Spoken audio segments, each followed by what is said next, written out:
Exercise can be beneficial, or it can kill you. One guy I know walked himself to death. But still it figured, seeing that the walk he took was the last mile.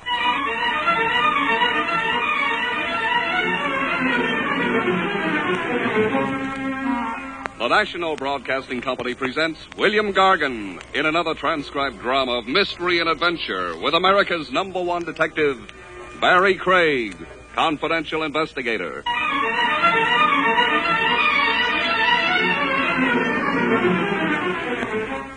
Looking for somebody? Yes, I am. Lisa Barnum. You're calling on her. I confess. Then you're with me from now on. Your gun says. My gun says. You see that green and gold job over there? Snazzy. We'll take a spin in it. You and me. Vertically? Oh, you mean sitting up? You got quite a grasp of the English. No. You won't be sitting up. I won't? You'll be laying down. Turn to his side a little, huh? This much? Yeah. I like hitting them on the side of the ear. Every man to his taste. No yelling now when you get it. I'll try to be a gentleman about it. We don't want to be scaring people. Stay tuned for Barrie Craig and Fibber McGee.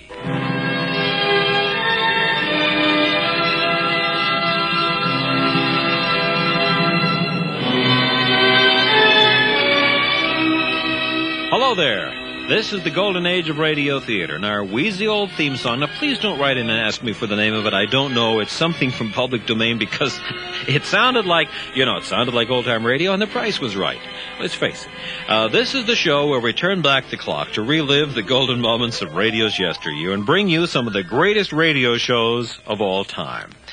This time, Barrie Craig, confidential investigator, played by William Gargan, and a show from 1955. And later this hour, Fibber McGee and Molly, as McGee is putting up his porch swing. But first, from 1955, Barrie Craig, confidential investigator.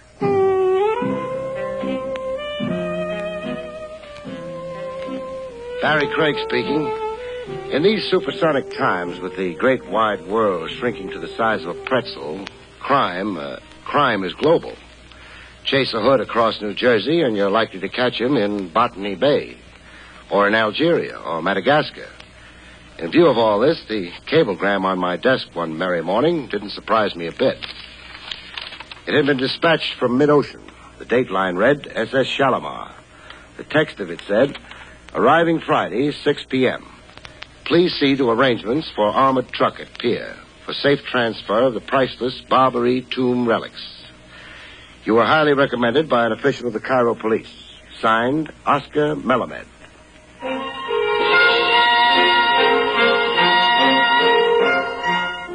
The priceless cargo of anything generally brings out the worst in people, and this one was no exception.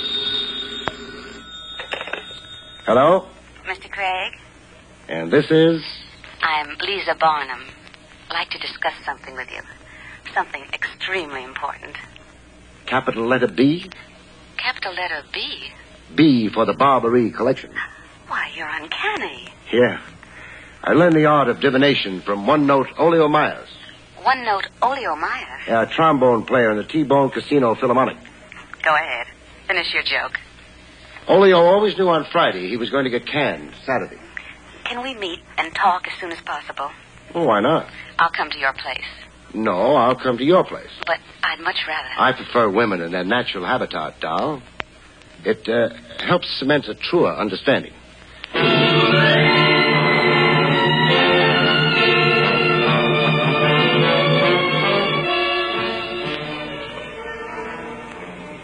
Lisa Barnum lived in a building that had a taxidermist in the downstairs store. While I looked for her doorbell in the row of 8 bell pushers, a stuffed chimpanzee came out of the taxidermist to stick a gun in my ribs. Looking for somebody? Yes, I am. Lisa Barnum. You're calling on her. I confess. Then you're with me from now on. Your gun says. My gun says. You see that green and gold job over there? Snazzy. We'll take a spin in it. You and me. Vertically? Oh, you mean sitting up? You got quite a grasp of the English. No. You won't be sitting up. I won't? You'll be laying down. Turn to his side a little, huh? This much? Yeah. I like hitting them on the side of the ear. Every man to his taste. No yelling now when you get it. I'll try to be a gentleman about it. We don't want to be scaring people. From March 2nd, 1955, you're listening to Confidential Investigator. We'll return to Barrie Craig in just a moment. Now back to Barrie Craig and the Barbary Collection.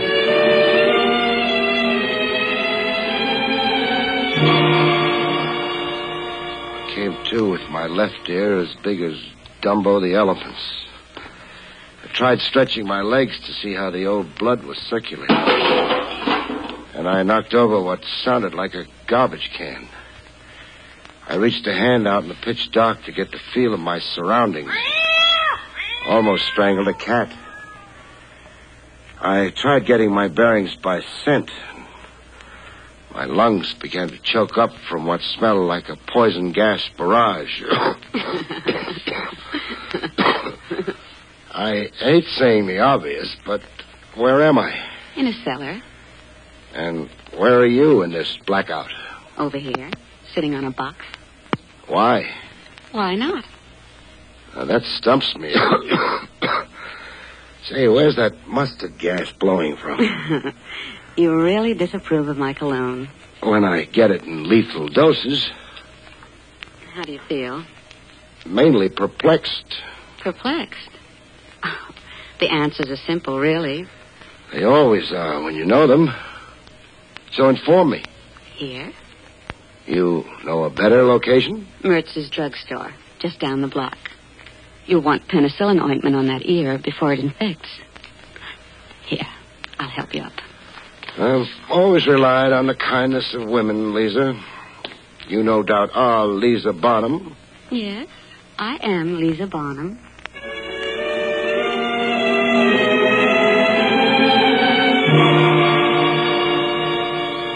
In Mertz's, I got one ear swabbed and taped while Lisa bent my other ear. I saw you assaulted on my stoop. I was upstairs at the front window. What's your floor? Second, I ran down to the street to see you thrown into that man's automobile.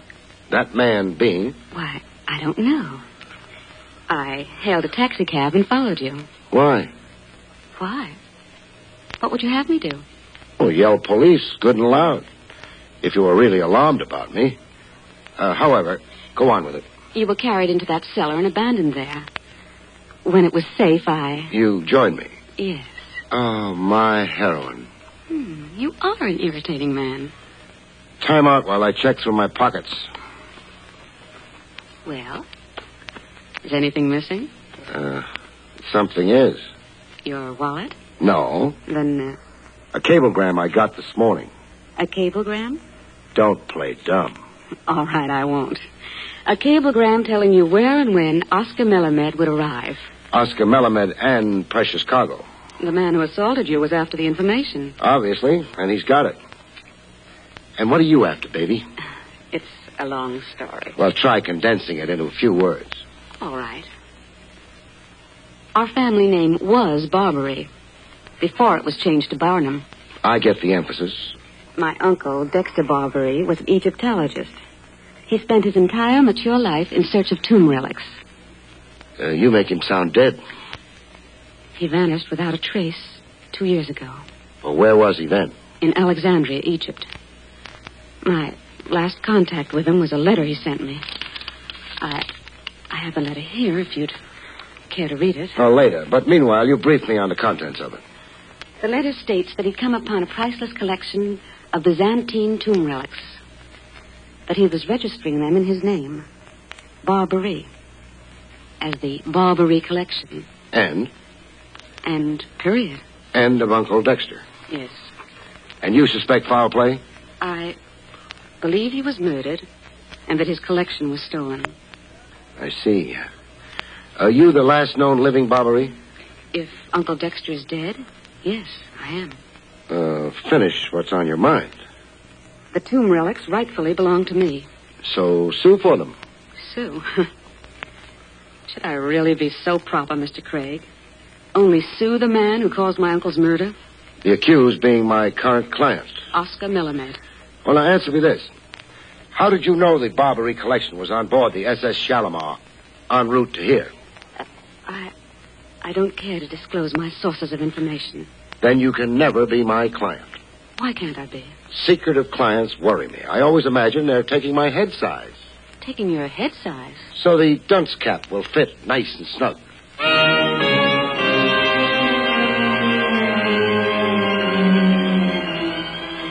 Friday, 6 p.m., found me on the pier where the SS Shalimar had docked as ordered. And also as ordered, I had an armored truck hired and standing by for the safe and orderly transfer of the Barrie collection. A guy in a red oriental fez who had introduced himself as Oscar Millimet stood with me, watching 2 giant-sized crates being loaded on the armored truck. I am grateful for your very conscientious services, Mr. Craig. Repeat that to yourself when you get my bill. Now, when the collection's all loaded, where does it go? I have given your driver written instructions. Don't call him my driver. I got the armored car service out of a telephone directory. I make no guarantees. The collection is to be stored in a vault. I have already made the arrangements.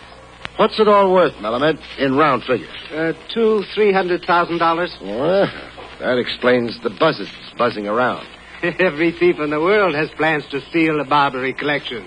Well, we've got at least one native hood around, eager to liven up the competition. One? Mm-hmm. There will be 20, Mr. Craig. You will see. Well, that junk's loaded and bolted in, Millimet. You want me to ride on the truck? No. Be a lot smarter if I did. The driver has his instructions. Let him go. We will remain here. Well, you're sure casual with 300 G's, Millimet. I do not want you injured, Mr. Craig. That is why you remain here with me. Now, just what's that supposed to mean? Oh, that sounds like there's something up your sleeve. Some nice hunk of oriental cunning. Where is your police headquarters, Mr. Craig? Raymond and 6th. Why? Let us go there together and await the report of the daring theft. Theft of the Barrie collection? Yes, the theft of the Barrie collection.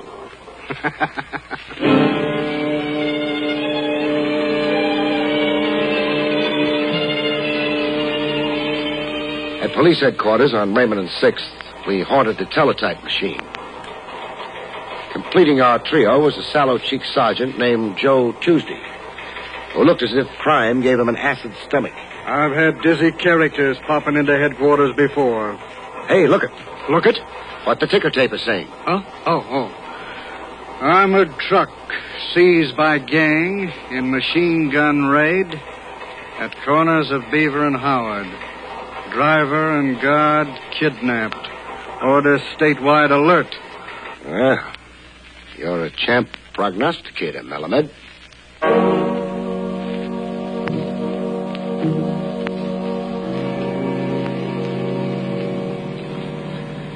With the hijacked armored car problem in the laps of the Metropolitan Police, Millimet and yours truly went for a spin in my jalopy.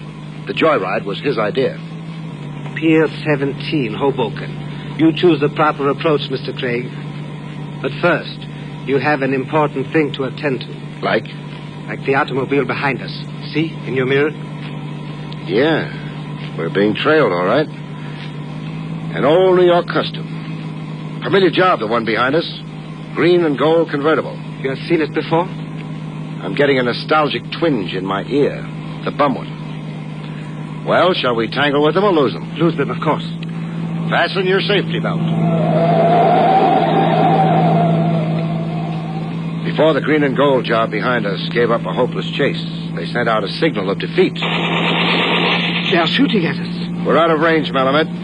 And get your fingers out of my knee. But I'm nervous. Who isn't? Now wave a last fun goodbye to the boys.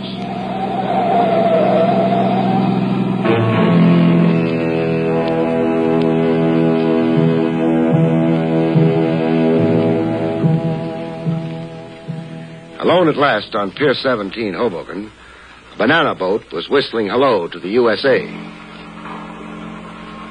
Ah, the Suzy Q. Well, why should a banana freighter give you that radiant glow of happy health, Millimet? Can't you guess, Mr. Craig? Yeah, I can at that.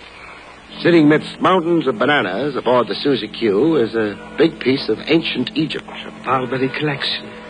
Dummy crates aboard the SS Shalimar, and the real McCoy aboard the Susie Q. A necessary subterfuge.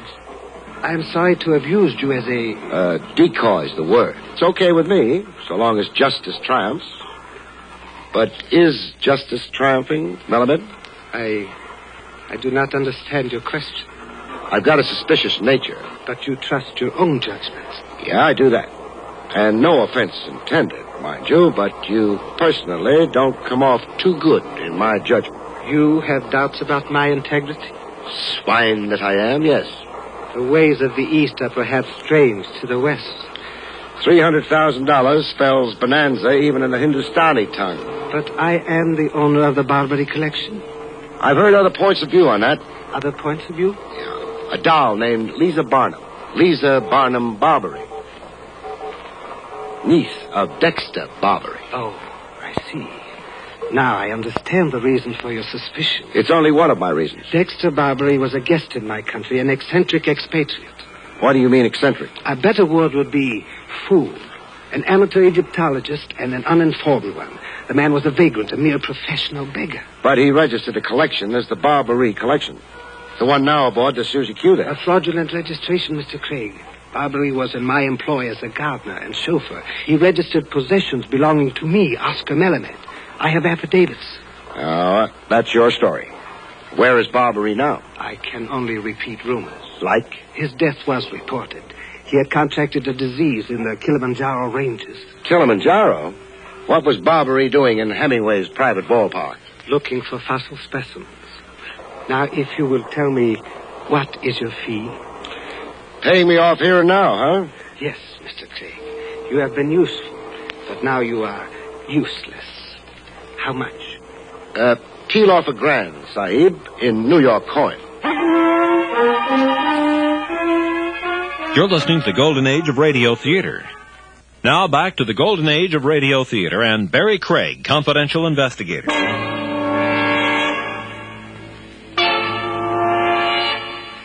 I took the $1,000 and copped off, but I didn't go too far from my ex-client. I was on his tail, automotively speaking, all the way from the Susie Q to a warehouse in Newark, where the Barrie collection was unloaded and stored. I made careful note of the address.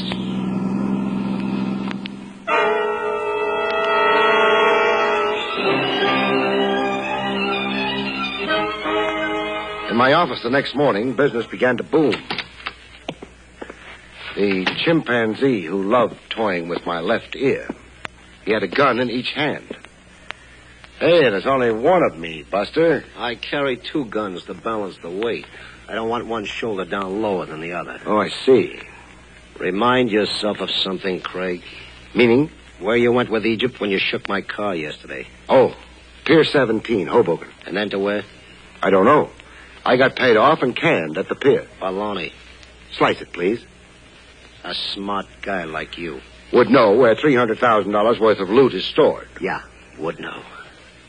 Mind if I pry into your character a little? What befoozles you about me?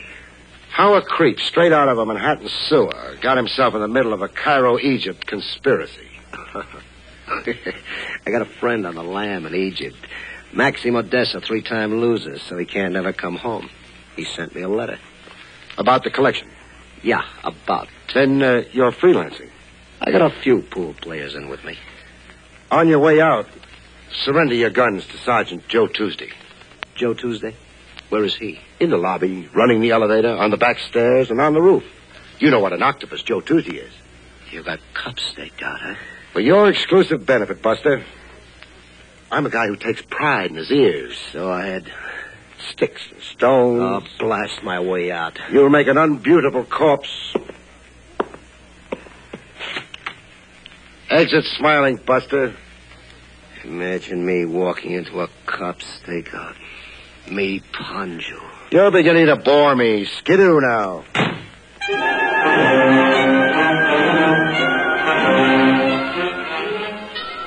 After Panjo, the 10th Avenue Arab, came Lisa. In top form, throwing curves at me. I thought over what you said. And I decided to take your advice. And? I engaged an attorney, the firm of Brendel, Curdle, and Damhauser. You're suing Oscar Melamed. For the Barrie collection. We've already served papers. A summons and complaint. And a restraining order. Melamed is not to take the collection out of the country without consent of the court. What adjudication are you after? Sale of the collection and the proceeds of it to me. $300,000, huh? Approximately. Lots of mink and banana royals. What about the alleged murder of your dear Uncle Dexter? There isn't much I can do about a murder done in Egypt or elsewhere. Yes, there would be the jurisdictional problem. Now, you want to inspire trust and confidence in me? Yes, so very much, Barrie. I wondered when you'd begin to coo Barrie at me. You wondered? Yeah. A doll finds her lie is showing. She brings sex appeal into the breach. It's not as old as sin, baby. It's older. What do I have to do to prove my utter good faith? Prove you really had an amateur Egyptologist uncle named Dexter Barrie. Prove You don't think I made him up? Didn't you? Why, this isn't... Mr. Craig, do you often have whams on your head? Only when my feet ache. Let's talk about the morning's news, huh? The Barrie collection's on every front page. So it is. So what? Oh, $1 million news break, figuring the space and pictures. And here, a feature interview with Oscar Melamed. How his Oriental ingenuity baffled every Raffles from Tibet to Hoboken, New Jersey. But it all does qualify as big news. Or does it mean something else to your warped mind? It does, doll. But I won't tell you. Not until I tell it to Oscar Melamed first. Now, try sitting on my lap. I'll toss you out of the window. Why, you're nothing but a stick of wood. Oh, I'll just bet you tell that to all the boys.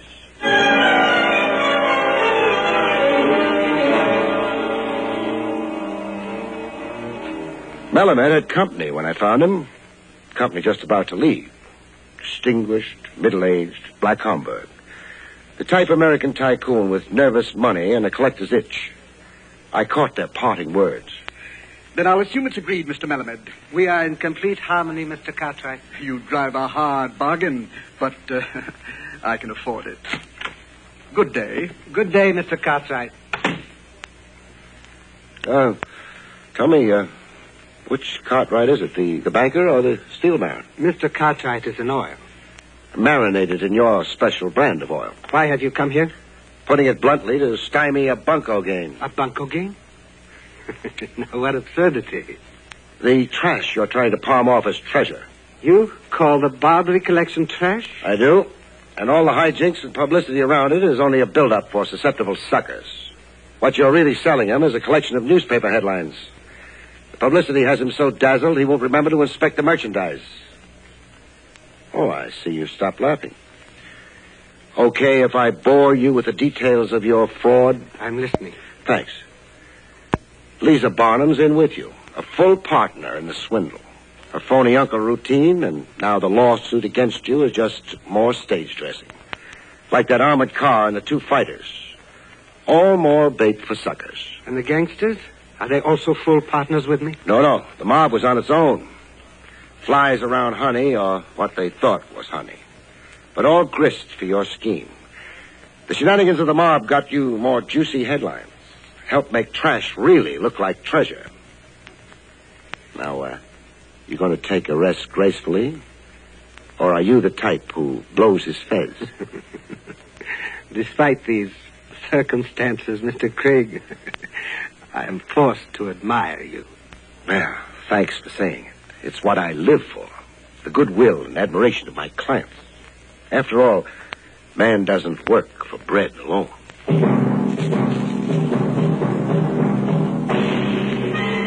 From March 2nd, 1955, we've presented Barrie Craig, Confidential Investigator, on the Golden Age of Radio Theater. It's time for comedy now. From June 13th, 1944, Fibber McGee and Molly, as McGee is putting up his porch swing. Fibber McGee and Molly.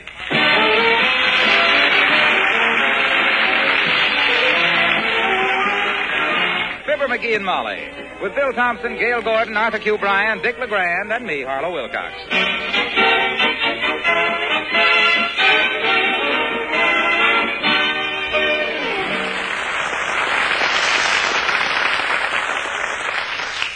Did you ever watch an amateur carpenter trying to put a new blade in a hacksaw? And just as he got it properly tightened up, it went... Well, here he is, trying it again with another blade, as we meet Fibber McGee and Molly.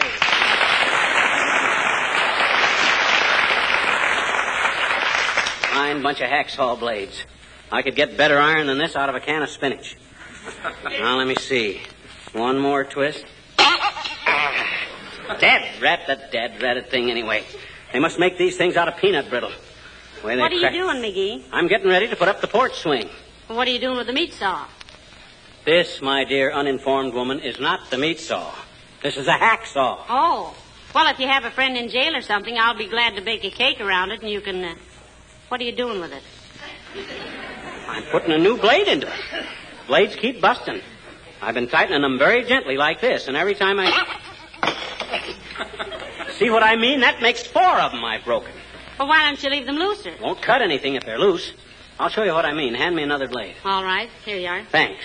Now, let me see. 1 gentle twist. 2 gentle twists. 3 gentle twists. There. I guess I was just a little too...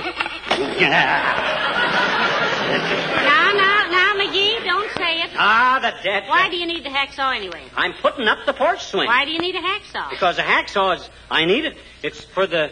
It's... My gosh, I guess I don't need it. Well, fine. Boy, is that a relief.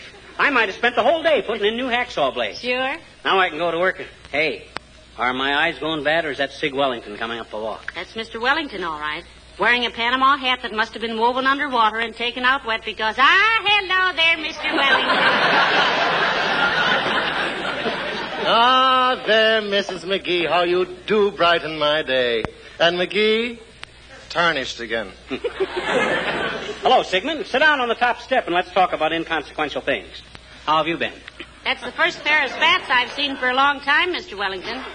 Is this a formal call? Oh, no, I was going to stop in at the bank on my way back about a small loan, and I was afraid I'd get cold feet. Beautiful Panama hat, too, Sig. Weave it yourself? No, it's merely one of a large collection of hats I own. Mm-hmm. One of the advantages of being a theater owner is the lost and found department, you know. You must let me show it to you sometime. All but the purses, which I keep locked up. Oh, too valuable, I imagine. No, I just don't like to see those bags under my eyes all the time. I suppose you hide the umbrellas, too, because they remind you of the overhead. Very amusing. But what, may I ask, are you constructing with this vast array of mechanical impedimenta, my friend? He's putting up the porch swing, Mr. Wellington. You can stick around and give me a hand if you want to, Sig. No, thank you, my friend. The last time you did some repair work, I gave you a hand. In fact, I gave you my all. In fact, that is my all right there. I've been looking all over for it. Hey, wait, what are you... Oh, well, take it then. Injun giver. How splendid to have it back again. It isn't a pleasant thing at my age to feel that one has lost his punch.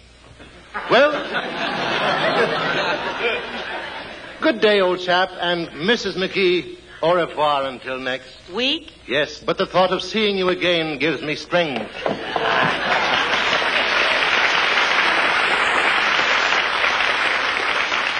My, isn't he charming, McGee? Yeah, more personality than an onion sandwich. I'd like to buy him for what I think of him and sell him for what he thinks of himself.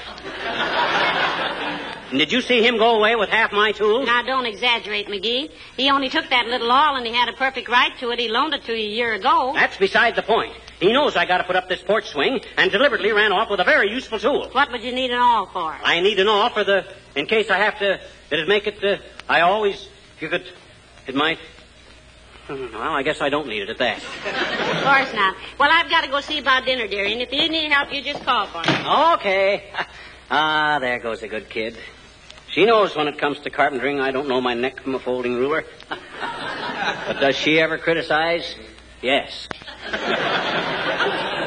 But does she mean it? Certainly she means it. That's why she does it. She's a... Hi, mister. Huh? Oh, hi, Teeny. Hi. Hey, what you doing, mister? What you doing? Well, I'm putting up the porch swing. putting up a what, mister? Porch swing.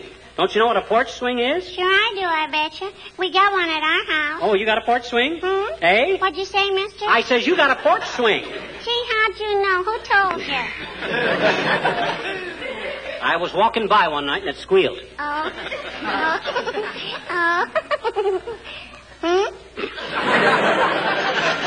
Look, sis, I'm a very busy man. Very busy. I got to put the porch swing up. Oh? You got everything you need, mister? Yes, I have. Now, if you'll just get out of my way and I'll stand... Are you sure you got everything? Certainly I'm sure. Let me see. Hammer, screwdriver, hacksaw, bracing bit. Yes, I have. Oh, I bet you haven't, I bet you. Well, I'll bet you any amount of money you want to bet up to 10 cents that I got everything here I need to put up the swing. Let me see the dough, mister. Okay. There you are. Thin dime. Now, what do I need to put up the porch swing that I haven't got? The porch swing. Oh, my gosh, I forgot to bring out the porch swing. Sure you did.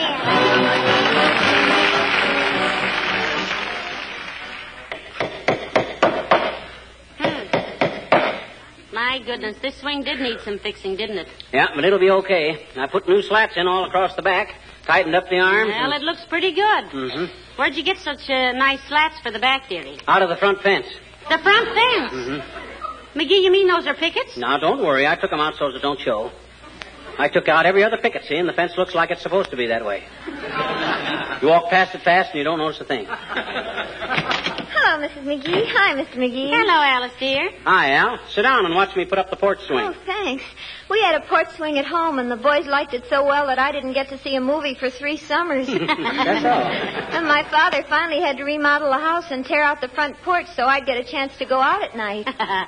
Well, it's a great place to get a boy to propose, Alice. Yeah. In fact, that's how I snagged Mr. McGee in our porch swing, wasn't it, dearie? Yeah, that wasn't the only time I got snagged in that swing either. Talk about nails. Right now I got 32 more pores than the average human body.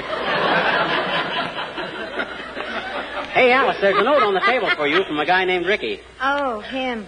Isn't he the boy you were out with last night, dear? The Marine? I think he's a marine merchant. No.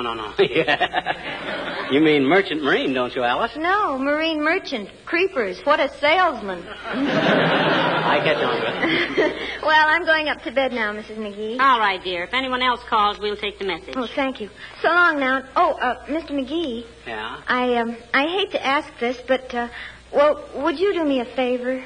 Why, sure, Alice. What's on your mind? Well, if you don't mind, could I have those pliers back that I loaned you to fix the Christmas tree stand with? Pliers? Uh-huh. I don't believe I have any pliers with your name on them, Alice. I got some here that belong to some guy named Davis, but I don't know who... Al Davis, that's the one. Oh. He's the fellow at the airplane plant that he and I used to go together, but we quit, and now he wants all his tools back. Oh,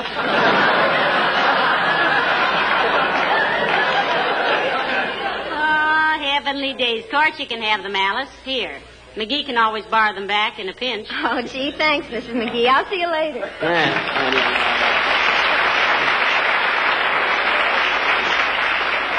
Well, there we go again. No pliers. How do you suppose I can put up the porch swing with everybody snaking my tools away one at a time? My gosh, a fella tries to do some work and... What'd you need the pliers for? To put up the porch swing, doggone it. But why the pliers? Because the pliers, I could use them. Well, the swing, if they'd... Say, I guess I didn't need the pliers at that. Oh, well, I can finish putting these slats in anyway. Oh, my, that porch swing has really seen service, hasn't it, dearie? Yeah, I'll say it has.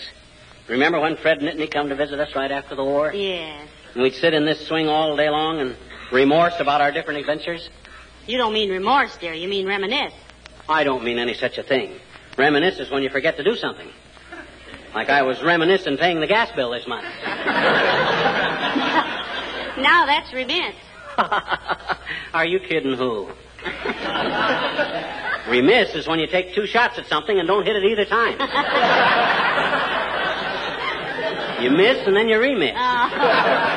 You're thinking of remit. No, Pat.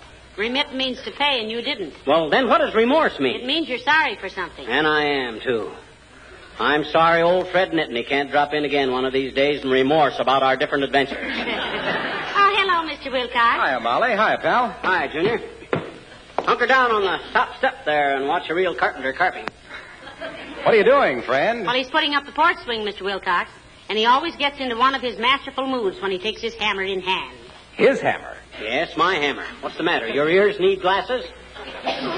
I just wanted to point out the name burned into the handle of the hammer, sonny boy.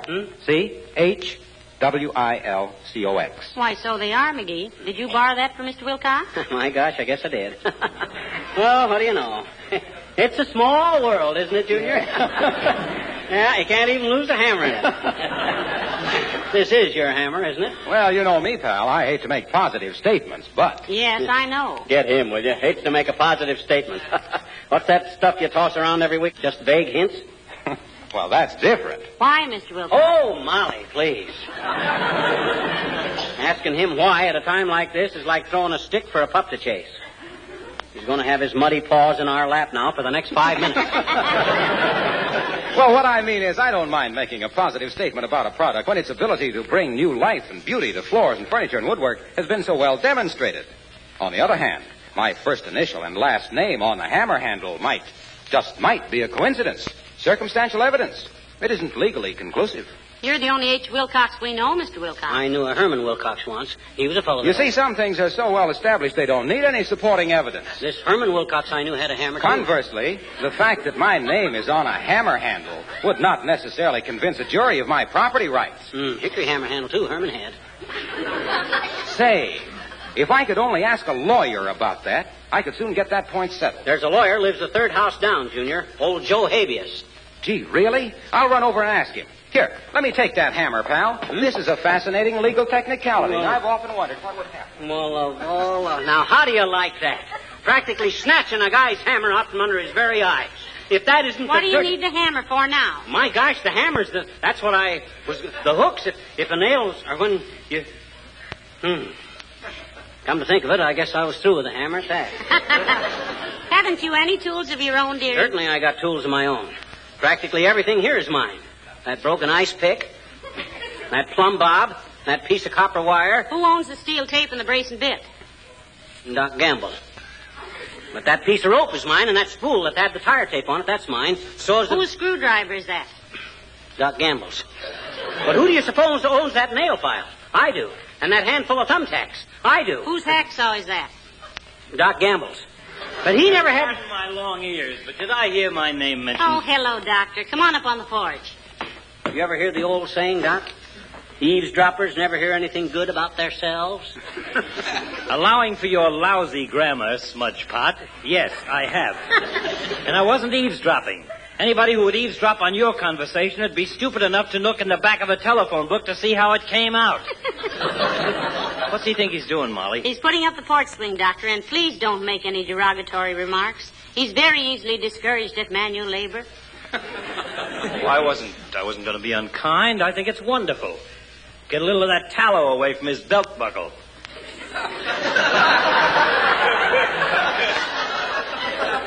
Look who's talking about a tallow tummy. You got a bay window that the Dion family could watch a parade from. You look like you had been ringed 5 times in a horseshoe game and put your shirt on over it. Well, I'm the professional type, my boy. My occupation is sedentary. Well, why don't you hire a sedentary, you cheapskate? Afraid she'd steal your 9 cents worth of postage stamps? No, he didn't say secretary, dearie. He said sedentary, meaning that he sits down a lot. Exactly. What do you mean, exactly? He couldn't sit down anywhere exactly if his life was at stake. He comes in on a wing and a chair. That's not bad, McGee. Not bad. Not very good either, come to think. Incidentally, McGee, where did you get this brace and bit? My best brace and bit. Why, he borrowed it from you, Dr. Gamble, didn't you, dearie? It's mine, all right, but he didn't borrow it from me, Molly.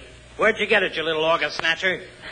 Well, for your information, you big sausage, I went over to your house one day, and you were out, and it looked like rain, and here was your best brace and bit out in the backyard. In the backyard? Don't give me that stuff, McGee. I keep my tools in the garage. Well, where's your garage, stupid? In the backyard, that's where. McGee.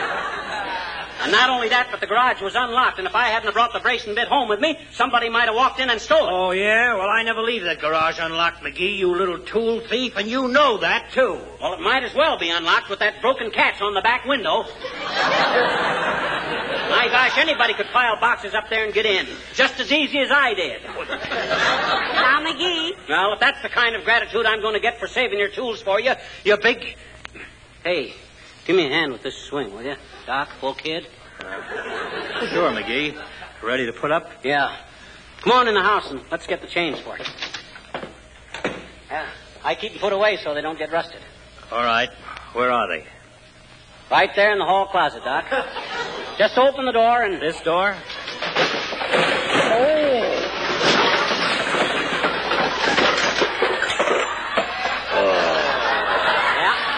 that's the door.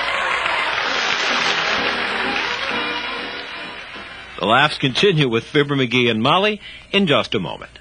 Now back to Jim and Mary and Jordan, Fibber McGee and Molly. The King's Men sing She Broke My Heart in 3 places. She was like a blushing rose that trembled at my touch. We traded sigh for sigh. Later on I realized I loved her much too much. Now you'll see what finally transpired. She broke my heart in 3 places, Seattle, Chicago, and New York. She led me on those wild goose chases, but brother, I trailed her like a hawk. It started in the moonlight, we drifted on a lake. Down on my knees I whispered, please give my heart a break. So she broke my heart in 3 places, Seattle, Chicago, and New York. She broke my heart in 4 places, Toledo, Albuquerque, Minneapolis, and St. Paul. She broke my heart in 5 places, in Omaha, Nebraska, Terre Haute, Nome, Alaska, Chattanooga, and Montreal. It started in Savannah, we landed in Salt Lake, and there I cried my heart out. Oh, give me just one break. So she broke my heart in 10 places, Helena, Pasadena, Boise, Idaho, and Buffalo, Detroit, and Bowling Green. Pay attention while I mention Racine, Wisconsin, through the courtesy of S.C. Johnson, Seattle, Chicago, and New York.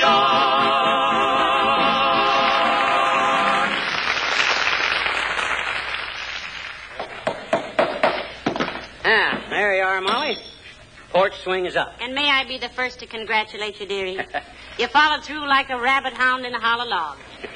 Why, it even hangs level. Hangs level? Isn't it supposed to hang level? Well, after you're married, yes. Huh? But you know, a smart single girl will always have a porch swing that helps people get together at one end of it. Hey, yours was always lopsided, come to think of it. The one on your porch in Peoria. Yeah. Well, I'll be... You tricked me. You tricked me, too. How did I? I always used to think you were so neat, the way you could tie a bow tie so nicely. Huh? And then 6 months after we were married, one of them fell off, and I discovered they were tied at the factory. I cried all night. No, I don't know why. You might have married a guy who wore factory-tied 4-in-hands. Hey, look how easy the swing swings. Yeah. Mm-hmm. Needs a little oil. We got any? I think there's some in my sewing machine. I'll ask Beulah. Oh, Beulah? Beulah? Somebody out here yipping for Beulah?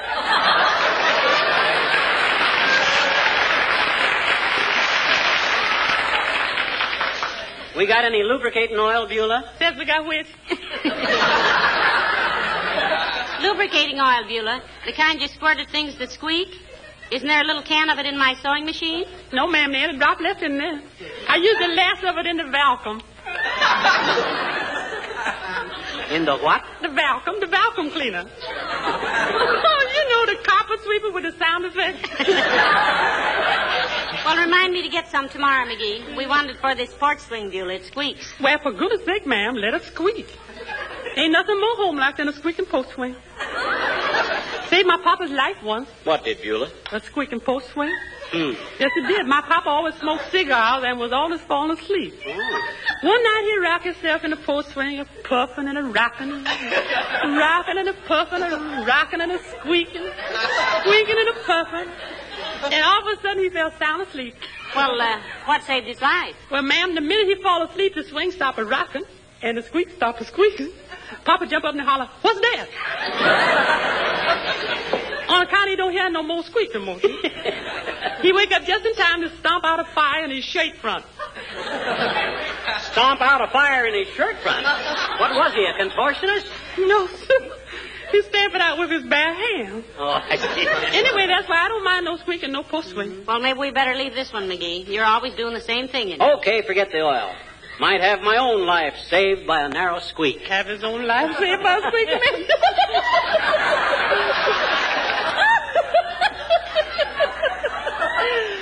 Love that man.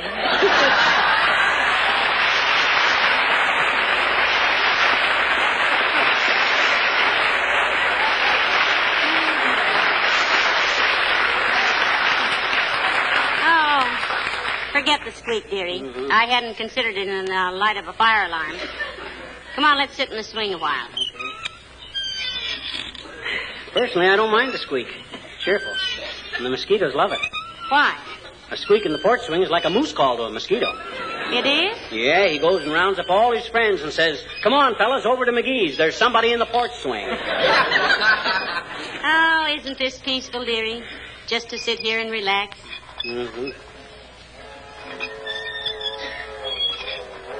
Isn't that a lonesome sound? Yeah. Nowadays, whenever I hear a train whistle, I think of all the boys that are over there. And McGee, did you remember to write a check for that extra war bond tomorrow? All wrote out and on the hall table with my hat. Getting up the first thing in the morning. Wish I could get a bigger one, but I'm straining the budget as it is. Oh, bother the budget.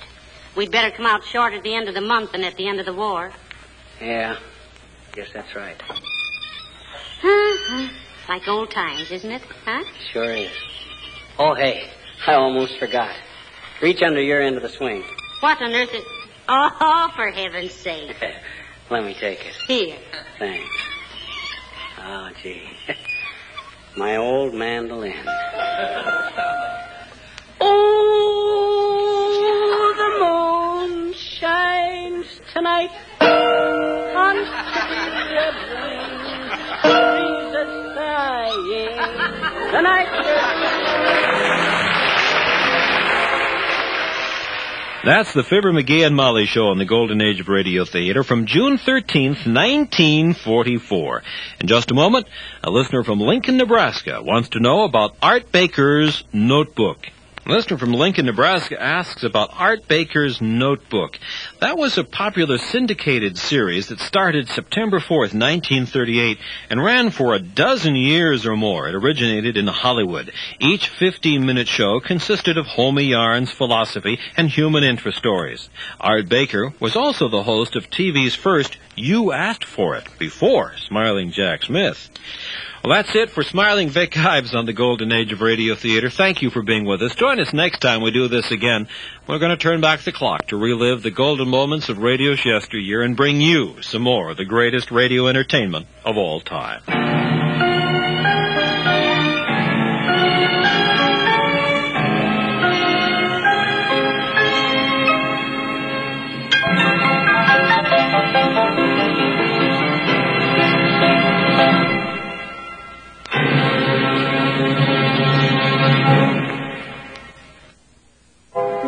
For a copy of today's program, call 1-800-326-0296 and refer to show number 38. That number again is 1-800-326-0296. And remember to refer to show number 38.